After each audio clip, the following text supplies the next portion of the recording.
All right, everybody, welcome back. Today we're back in the lab, as you can see, and we are going to be talking about pressure washing, and specifically our pressure washing toolkit, or what do we use when we go out and we pressure wash concrete, buildings, stucco, tile, whatever it is, right?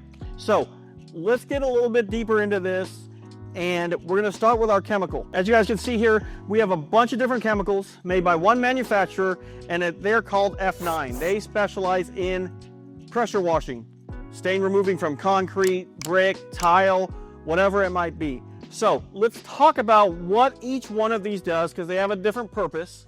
So we're first going to talk about this Double Eagle here. Double Eagle is a degreaser and a neutralizer. So this is your general cleaning.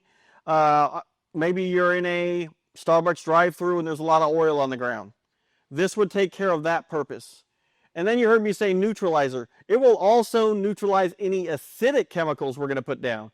So if we're putting down something that's very high acid, maybe you have rust stains from water runoff, and you need to put a neutralizer, this is what you would use for that.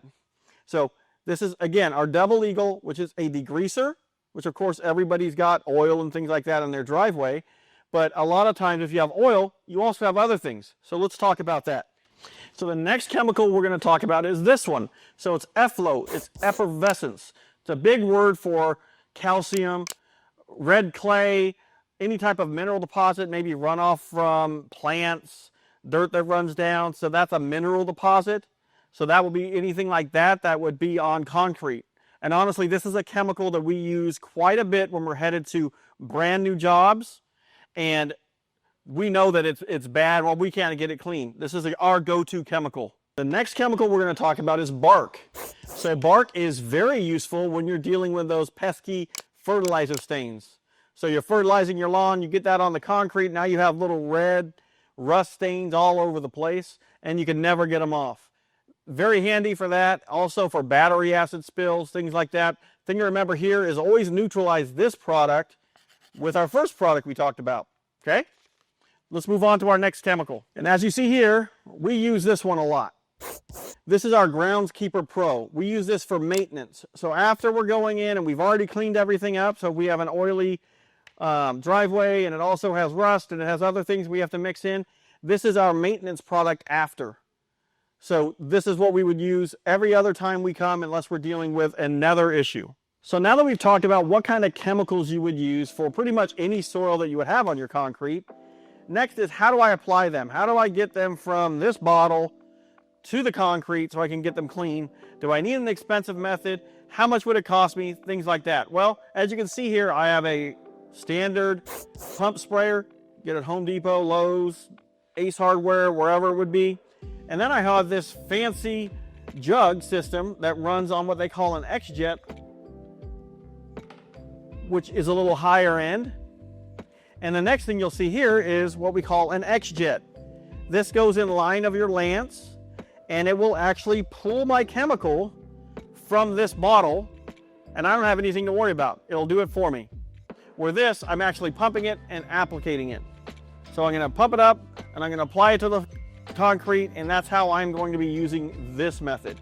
Now, strictly up to you. Each one will work fine as long as your dilution is right, and then you'll let it sit following your directions. The next thing you need to know about is your lance, your tips. A lot of times people will go in and they're going to pressure wash and you'll see stripes everywhere. That's because they're either using a really, really high tip, so a really strong tip. So let's talk about those. If you notice these tips that we have here, they're color coded. There's one you don't see, which is red.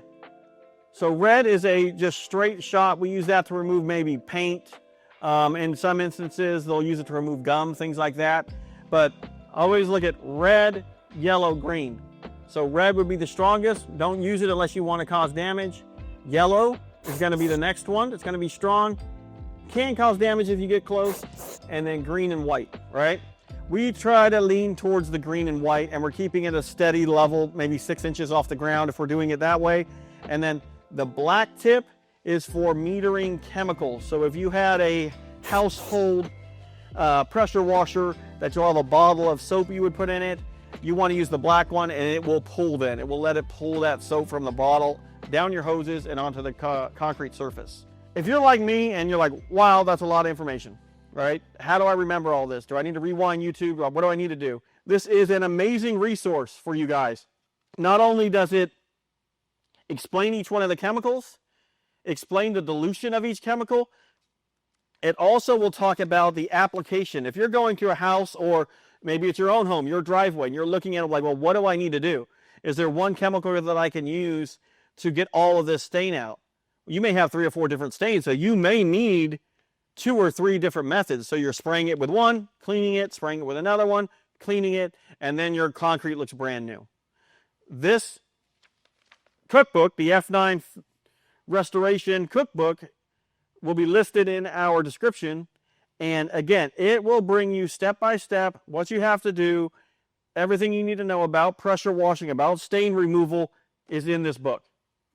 That link again will be also in the description. And of course, lastly is your lance. You got to have one of these in order to do pressure washing. And of course, the pressure washer. But why I bring this up is you can get lances that are shorter, you can get lances that are longer. It all depends on what you're reaching for and sometimes how tall you are. Again, this is a commercial lance. If you're doing with a Home Depot or Lowe's, you may not have the same ends. However, those lances can also be converted into this method and adding a hose. We've done that before on your residential type pressure washers. And again, your tips will come very easy in and out. So you definitely want them to be in this method where you're not just using any like self-adjusting. You want to know how much pressure is coming out of your pressure washer. So now that we've talked about all the tools and all the chemicals that you'll need to do your own pressure washing, now you guys have the opportunity to come outside and watch me assess a pressure washing job and actually see it from start to finish on a concrete surface. So click that link up here on your left, and I will see you on my next video.